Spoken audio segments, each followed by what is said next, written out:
మన ప్రభు అయిన యేసుక్రీస్తు వారి నామంలో మీ అందరికీ శుభములండి. మరియు మీ అందరినీ కూడా ఈ కార్యక్రమానికి ఆహ్వానిస్తూ ఉన్నాను.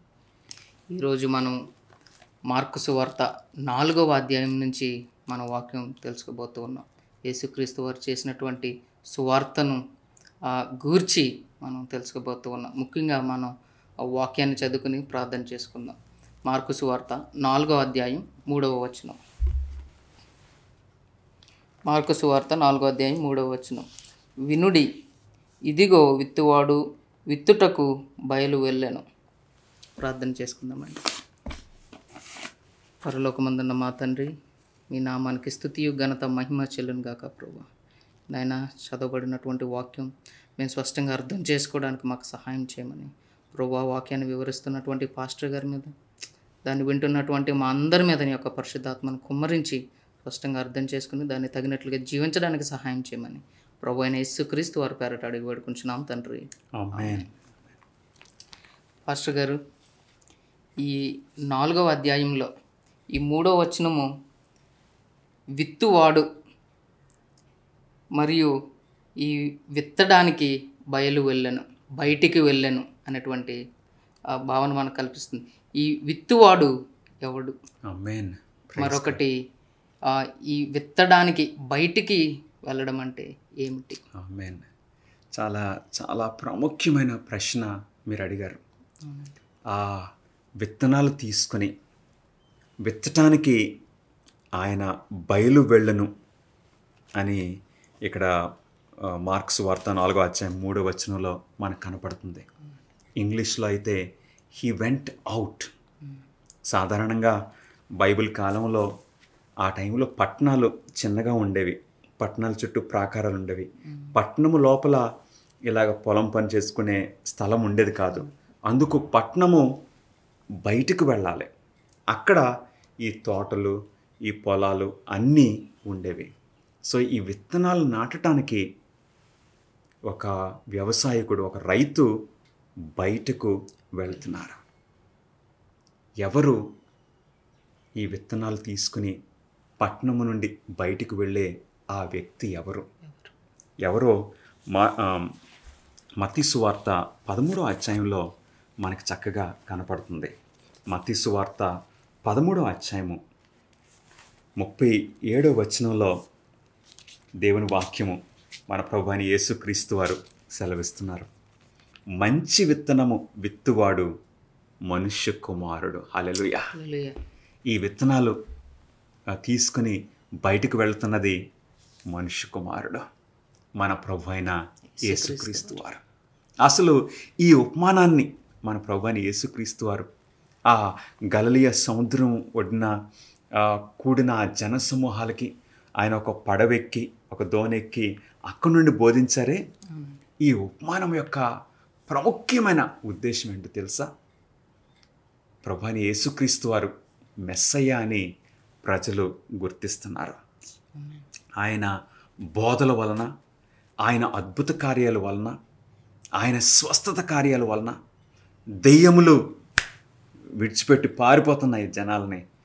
ఇవన్నీ చూసి ఈయనే మెస్సయ్య అనే ఆలోచన ప్రజలకి కలుగుతుంది. కానీ వారిలో ఒక అపోహ ఉన్నది. ఏంటంటే మెస్సయ్య వస్తాడు అని ఎదురు చూస్తున్నారు. తరతరాలుగా ఎదురు చూస్తున్నారు. మెస్సయ్య వస్తాడు. మెస్సయ్య వచ్చినప్పుడు దావీదు సింహాసనం మీద కూర్చుంటాడు. దావీదు సింహాసనం నుండి పరిపాలన చేస్తాడు.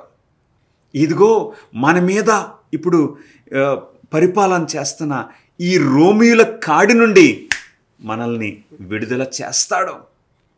వారు ఎదురు చూసిన మెస్సయ్య ఒక పొలిటికల్గా ఉండే మెస్సయ్య అని వారు ఎదురు చూశారు. కానీ మన ప్రభు అయిన యేసుక్రీస్తు వారు ఎలాగొచ్చారండి? ఒక విత్తనాలు విత్తే ఒక వ్యవసాయకుడిగా మనుష్య కుమారుడు వచ్చాడు. అంటే వారు మనసుల్లో ఉన్న ఆ ఆలోచన ఒక రాజుగా వస్తాడు. ఎందుకంటే మన ప్రభు అయిన యేసుక్రీస్తు వారు జన్మించినప్పుడు ఆ తూర్పు నుండి జ్ఞానులు వచ్చారు, యెరూషలేముకు వచ్చారు. మత్తయి సువార్త 2వ అధ్యాయం 2వ వచనంలో వారు ఏమంటున్నారు? యూదులకు రాజుగా పుట్టినవాడు ఎక్కడ? ఒక రాజని ఎదురు చూస్తున్నారు. అలాగే యోహాను సువార్త 6వ అధ్యాయం 15వ వచనం కూడా మనం చూస్తే అక్కడ కూడా ఈ ప్రజలు ప్రభువైన యేసుక్రీస్తు వారి యొక్క అద్భుత కార్యాలు చూసి ఆయన బోధలు విని ప్రజలు అనుకుంటున్నారు. ఒకసారి యోహాను సువార్త 6వ అధ్యాయం 15వ వచనము, రాజుగా చేయుటకు వారు వచ్చి తన్ను బలవంతంగా పట్టుకొని పోతున్నారని యేసు ఎరిగి మరలా కొండకు ఒంటరిగా వెళ్ళాను. అంటే ఆయన్ని రాజుగా చూడాలని ప్రజల ఆశ. మెస్సయ్య, ఈయన అద్భుత కార్యాలు చేస్తున్నాడు. 5 రొట్టెలను 2 చిన్న చేపలను 5,000 మందికి పనిచేస్తున్నాడు. ఈయన రాజుగా ఉంటే మనకి ఆహారం కొద్దిగా ఉండదు. ఈయన రాజుగా ఉంటే ఇదిగో ఈ రోమీల మీదకి ఒక యుద్ధాన్ని, ఒక సైనికులను సిద్ధపరచగలడు. ఆ యుద్ధంలో ఎవరికైనా గాయాలు తగిలితే ఈయన స్వస్థపరుస్తాడు. ఎవరైనా చనిపోతే లేవనెత్తుతాడు. అసలు మెస్సయ్య ఈయనే ఒక రాజు.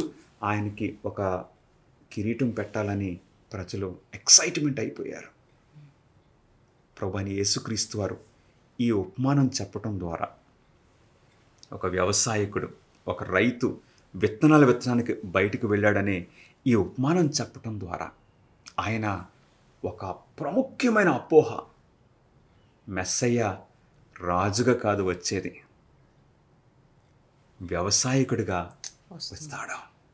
రాజుగా వచ్చి రాజ్యాల్ని ఓడించేయటం,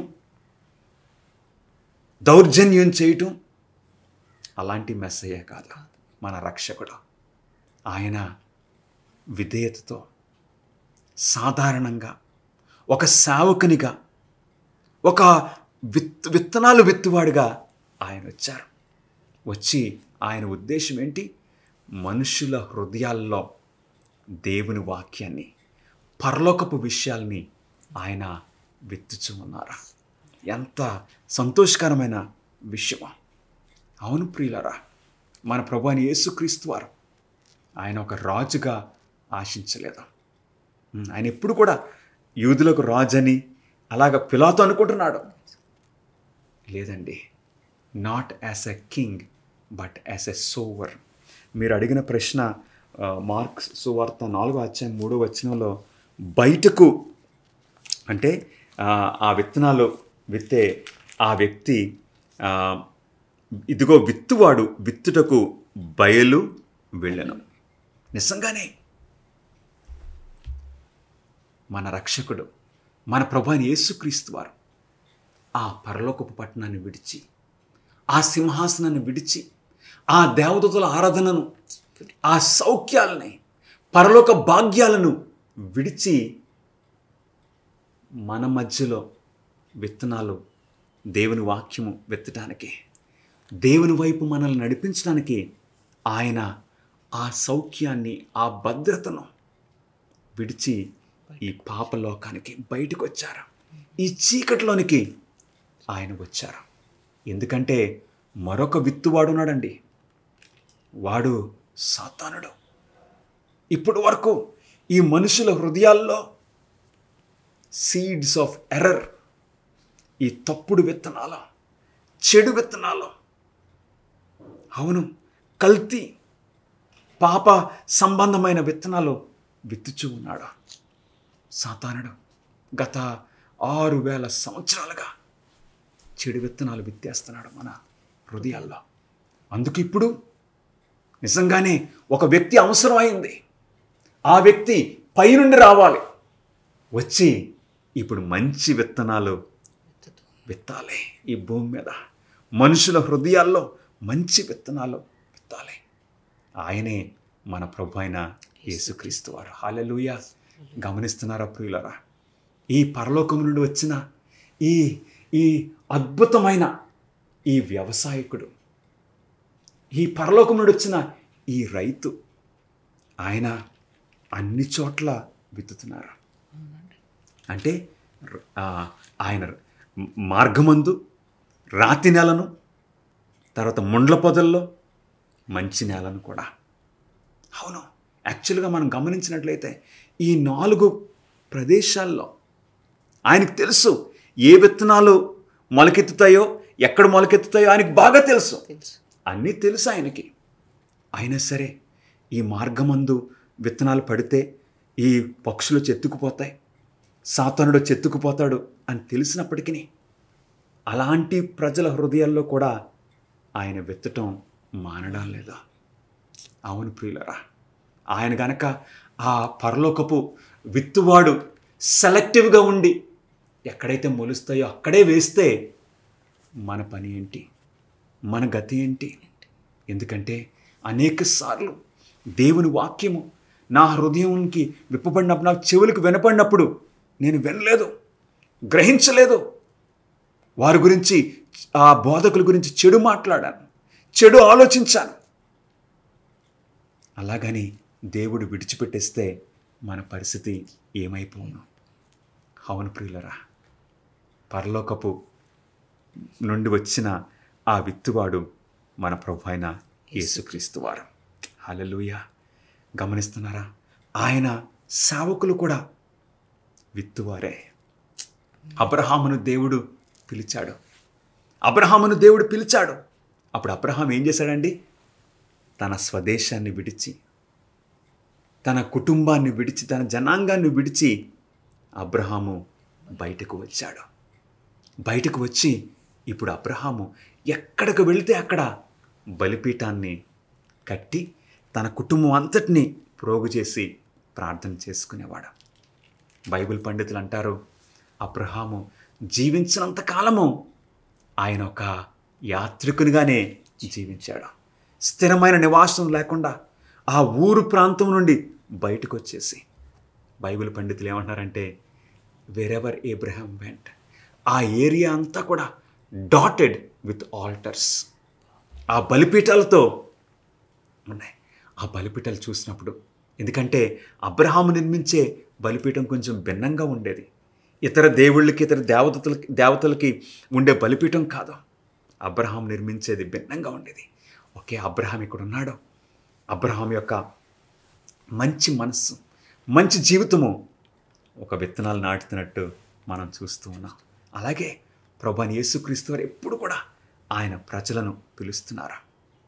యోసేపుని ఐగుప్తులో విత్తనాలు నాటడానికి దేవుడు యోసేపుని పంపించారు. అవును, ఇశ్రాయేలు ప్రజలు తర్వాత ఐగుప్తు దేశానికి వెళ్ళారు.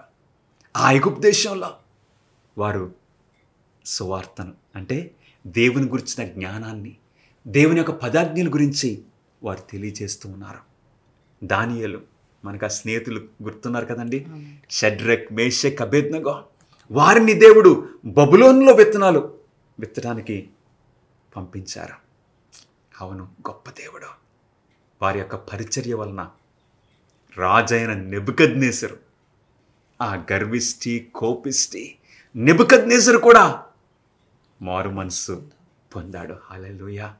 ఎంతమంది ఈ ప్రభువైన యేసుక్రీస్తు వారి వలె ఈ విధంగా పిలువబడుతున్నారు అంటే ఆయన పంపిస్తున్నారు విత్తనాలు నాటడానికి. అవును, ఒక వ్యక్తి ఉన్నాడు క్రొత్త నిబంధనలో, క్రైస్తవులను హింసిస్తున్నాడు, దూషకుడిగా, హింసకుడిగా. అపోస్తుల కార్యములు 22వ అధ్యాయము 21వ వచనంలో, అపోస్తుల కార్యములు 22వ అధ్యాయము 21వ వచనంలో దేవుని వాక్యము ఈ విధంగా సెలవిస్తుంది.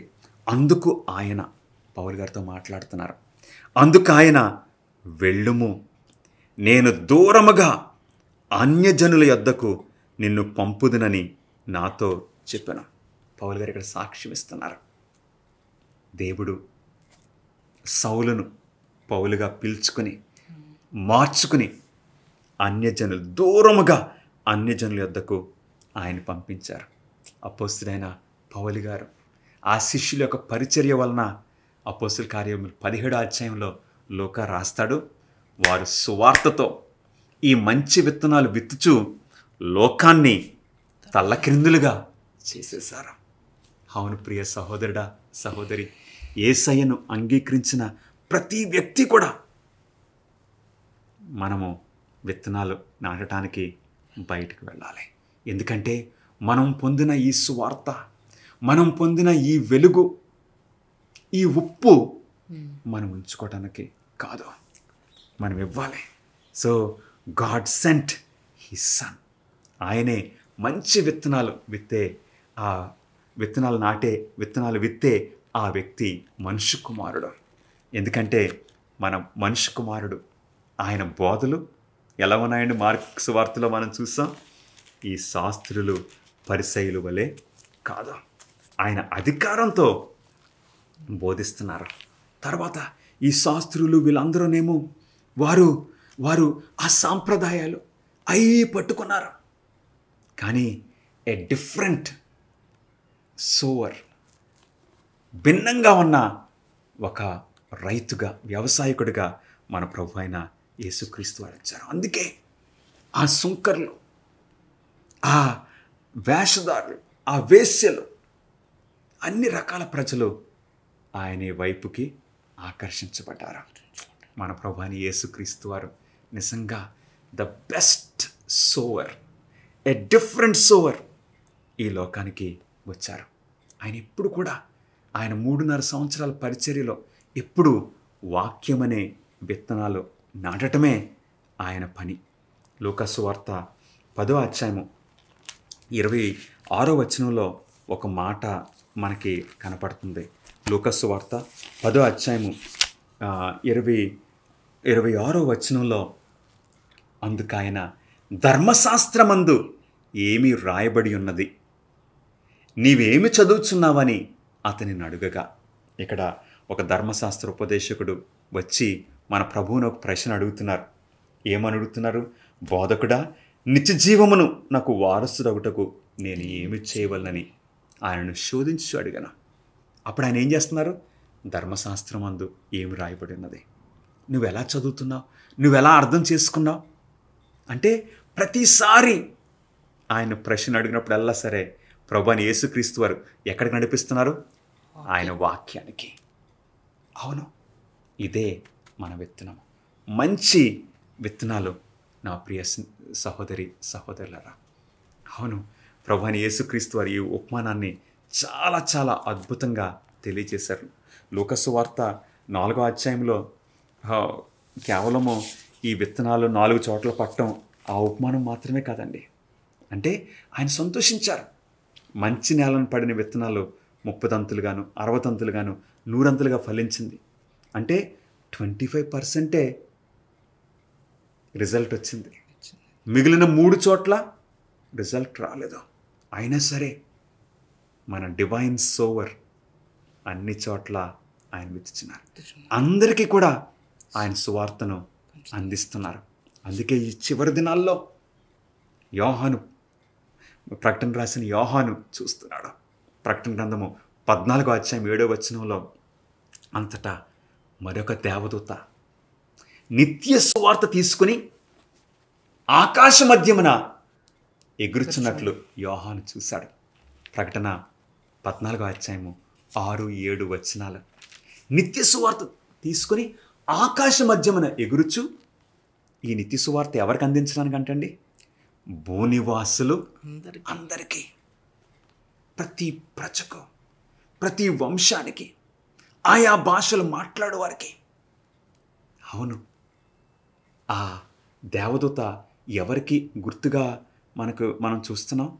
ప్రతి బోధకునికి, ప్రతి బిలీవర్, యేసుక్రీస్తును రక్షకుడిగా అంగీకరించిన ప్రతి వ్యక్తికి ఈ బాధ్యత ఇవ్వబడింది. లూకా సువార్త ఈ 4వ అధ్యాయంలో మనం చూస్తుంటే ఆ విత్తనాల గురించి ఆ ఉపమానం చెప్పిన తర్వాత మరొక ఉపమానం 21వ వచనంలో, ఇప్పుడు దీపము, మార్కు సువార్త 4వ అధ్యాయం 21వ వచనంలో, దీపము దీపస్తంభం మీద ఉంచుటకే గాని కొంచెం క్రిందనైనను మంచం క్రిందనైనను ఉంచబడ్డకు తేబడదు కదా. ఏంటి? ఈ వెలుగు అందరికీ ప్రకాశించాలి, దాచుకోవడానికి కాదు, ఎక్కడో కప్పేయడానికి అస్సలు కాదు. తర్వాత 3వ ఉపమానం మనం కనపడుతుంది 24వ వచనంలో, మీరేమి వినుచున్నారో జాగ్రత్తగా చూసుకునండి, మీరెట్టి కొలతలతో కొలుతురో మీకును అట్టి కొలతనే కొలవబడును. అవును, మనము ఎలా ప్రవర్తిస్తున్నాం, మనం ఏం చేస్తున్నాం, ఏ కొలత ఇతరులకు వాడుతున్నామో ఆ కొలతను బట్టే దేవుడు నన్ను కూడా కొలుస్తారు, తీర్పు తీరుస్తారు. అంటే బాధ్యత కలిగిన వారంగా మనం ఉండాలని తెలుసుకుంటున్నాం. అటు తర్వాత 4వ ఉపమానము మనం చూడొచ్చు. ఈ మార్క్ సువార్త 4వ అధ్యాయంలో 4వ అధ్యాయము 26వ వచనం నుండి నేను ఒకసారి చదువుతానండి. మరియు ఆయన, ఒక మనుష్యుడు భూమిలో విత్తనము చల్లి రాత్రింబగళ్ళు నిద్రపోవచ్చు, మేల్కొనుచు ఉండగా వానికి తెలియని రీతిగా ఆ విత్తనము మొలిచి పెరిగినట్లే దేవుని రాజ్యము ఉన్నది. ఈ విత్తనాలు నాటే ఈ వ్యక్తి ఎవరు? విత్తనం నాటి, అవునండి, విత్తనం నాటి నిద్రపోవచ్చున్నారు అంటే దేవుడు ఎన్నుకున్నటువంటి ప్రసంగికులు, బోధకులు, మానవుల గురించి ఇదన్నారు. ఎందుకంటే మన ప్రభు అయిన యేసుక్రీస్తు వారు ఆయన కునుకడు నిద్రపోవడం. నిన్ను కాపాడే దేవుడు కునుకడు నిద్రపోవడం. అలాగే 27వ వచనంలో కూడా మనం చూడొచ్చు, వానికి తెలియని రీతిగా ఆ విత్తనము మొలిచి పెరిగినట్లే. ప్రభు అయిన యేసుక్రీస్తు వారికి సమస్తము తెలుసు. అవును ప్రియులరా, మనం విత్తనాలు నాటుతున్నప్పుడు we do it in faith. ఎందుకంటే ఆ విత్తనంలో జీవం ఉన్నది, విత్తనంలో జీవం ఉన్నది.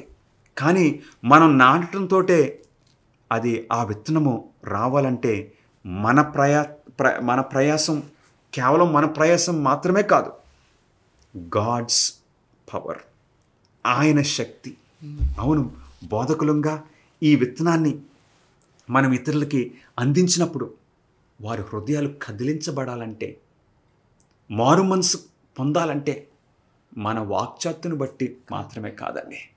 It is through the working of the holy spirit, పరిశుద్ధాత్మ యొక్క పని ద్వారా. అందుకు ఈ విత్తనాలు నాటటము ఇట్స్ ఏ ఫెయిత్, విశ్వాసంతో ఉన్నది. ఆ విత్తనాలు మనం నాటుతున్నాము దేవుని యొక్క కృప వలన. దేవుడు అనుగ్రహించిన ఆ సూర్యరశ్మి, ఆ నేల, ఆ గాలి, ఆ వర్షము, ఇవన్నీ దేవుడే కదండి అనుగ్రహించేది. దేవుడే ఆ విత్తనాలు మొలిచినట్లు, ఫలించినట్లు ఆయన చేస్తున్నారు. We do it in faith. అవును ప్రియులరా, అప్పుడు మార్క్ సువార్త 4వ అధ్యాయము 28వ వచనము, భూమి మొదట మొలకను, తరువాత వెన్నును, అటు తరువాత వెన్నులో ముదురు గింజలను తనంతట తానే పుట్టించిన. వావ్! ఇప్పుడు రిజల్ట్ మనకి కనపడుతుంది. కీర్తనలు అంటారు, కన్నీటితో విత్తువాడు సంతోషంతో పంటను కోస్తాడు. అవునండి, అనేక సార్లు ఈ విత్తనాలు నాటే ఈ వ్యవసాయకులు ఏమవుతుంది, ఈ విత్తనం ఫలిస్తుందా లేదా? But we do it in faith. కన్నీళ్లతో, ఆ కష్టంలో మన ప్రభు అయిన యేసుక్రీస్తు వారు కూడా ఈ భూలోకానికి వచ్చి ఆయన ఆ ఒంటరిగా అనేక సార్లు ఎన్నో ఎదురు దెబ్బలు తగులుతున్నా సరే, అవమానాలు ఎదురవుతున్నా సరే, ఆయనకు నిందలు ఎదురవుతున్నా సరే, ఆయన వెనక్కి చూడలేదా? ప్రయాసంతో విత్తనాలు నాటుచు ఆ 3.5 సంవత్సరాల ప్రయాసము ఆయన చేశారు. ఆయన సౌఖ్యాన్ని చూసుకోలేదు. అవును ప్రియ స్నేహితులరా, గమనిస్తున్నారా? ఆయన సేవకులు కూడా అంతే కన్నీళ్లతో మనం విత్తవలసి వస్తుంది. కొన్నిసార్లు ఏంటంటే ఈ విత్తనాలు నాటడం కోసం, ఈ విత్తనాలు విత్తడానికి కోసం ఏం జరుగుతుందండి? We have to sacrifice present gain. ఇప్పుడు ఆనందాన్ని కొన్నిసార్లు మనం త్యాగం చేయవలసి వస్తుంది. ఎందుకంటే విత్తనాలు నాటే ఆ వ్యక్తి విశ్వాసంతో పంట కోసం ఎదురు చూస్తారు. విత్తనం నాటడమే మన పని, అంతే. కాబట్టి we have to do it in faith. ఆ సమయానికి ఆ సౌఖ్యాల్ని మనం విడిచిపెట్టుకోవడానికి, త్యాగం చేయడానికి సిద్ధంగా ఉండాలి. కొన్నిసార్లు కొంతమంది రైతుల ఇళ్లలో ఆహారం కొదువుగా ఉండొచ్చు. అయినా సరే ఆ రైతు ఏం చేస్తున్నాడు? ఆ గింజలను ఆహారానికి వాడుకున్నట కంటే, తన కుటుంబానికి ఆహారానికి వాడుకున్నట కంటే ఆ రైతు త్యాగం చేస్తున్నాడు. ఆ కుటుంబం త్యాగం చేస్తుంది, ఓపిక పడుతుంది. ఎందుకంటే ఆ గింజలను నాటితే కొన్ని వందల గింజలు వస్తాయి. హల్లెలూయా! కొన్ని వందల గింజలు వస్తాయి. అందుకు వారు ఫ్యూచర్ ఆలోచించి ప్రజెంట్ వారు ఓపిక పడుతున్నారు, త్యాగం చేస్తున్నారు. మన అబ్రహాము ఏం చేశాడండి? తన దేశాన్ని విడిచి, జనాంగాన్ని విడిచి దేవుడు బయటికి పిలిస్తే వచ్చాడు. ఆయన ప్రజెంట్ త్యాగం చేసుకున్నాడు. కాబట్టి అబ్రహాం యొక్క డిసిషన్ వలన తరతరములు దీవించబడ్డాయి. తరతరములు దీవించబడ్డాయి.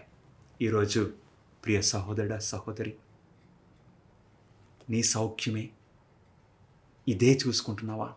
మన పెద్దలు అంటారు, గుప్పిడి కూర అయ్యేది ఒప్పుకు పెడితే సట్టెడు కూర అవుతుంది అంట. అంటే ఒక డేక్షెడు కూర అవుతుంది అంటండి. ఆ గుడ్డు తీసుకుని మనం గనక ఆమ్లెట్ వేసుకుంటే గుప్పుడు కూర అవుతుంది అంతే. కానీ ఒప్పుకు పెడితే ఆ గుడ్డు అది కోడి కింద పెడితే, టైం ఇస్తే ఏమవుతుంది? ఒక పెద్ద కోడి అవుతుంది. గమనిస్తున్నారా? అవును, సువార్థికులుగా, ఒక విశ్వాసిగా, దేవుని క్రీస్తును గురించి ఎరిగిన దేవుని బిడ్డగా ఈ వెలుగును ఇతరులకు మనం అందించాలి. మనం దాచుకోవడానికి కాదు. అలా చేయడానికి దేవుని కృప మనందరికీ సమృద్ధిగా తోడుగా ఉండును గాక. ఆమేన్. పరిశుద్ధుడు అని మా తండ్రి, మాతో నీ వాక్యం ద్వారా, ప్రభా, నీ మాదిరి ద్వారా మాట్లాడినందుకు వందనాలు ప్రభా. నువ్వు నిజంగా ఈ భూలోకానికి ఒక రాజుగా కాకుండా, ఒక విత్తనాలు నాటే ఒక సామాన్యుడిగా వచ్చావు నాయనా. తగ్గించుకొని వచ్చావు ప్రభా. రిక్తునిగా చేసుకుని మా మధ్యన జీవించావు ప్రభా. బహు త్వరలో నీ పంటను కోయడానికి రాజులకు రాజుగా రాబోతున్నావు నాయనా. నాయనా, ఈ కుటుంబాన్ని మీకు సమర్పిస్తున్నాము ప్రభా. నీకు నమ్మకంగా ఉంచుకోండి. వారి ప్రయత్నాల్లో, వారి ప్రయాణాల్లో ప్రభా, వారి ఉద్యోగాల్లో, వారి చదువుల్లో మీరు తోడుగా ఉండి నడిపించమని యేసు క్రీస్తు నామంలో అడిగి వేడుకొంచున్నాం తండ్రి. ఆమేన్. గాడ్ బ్లెస్ యూ అండి.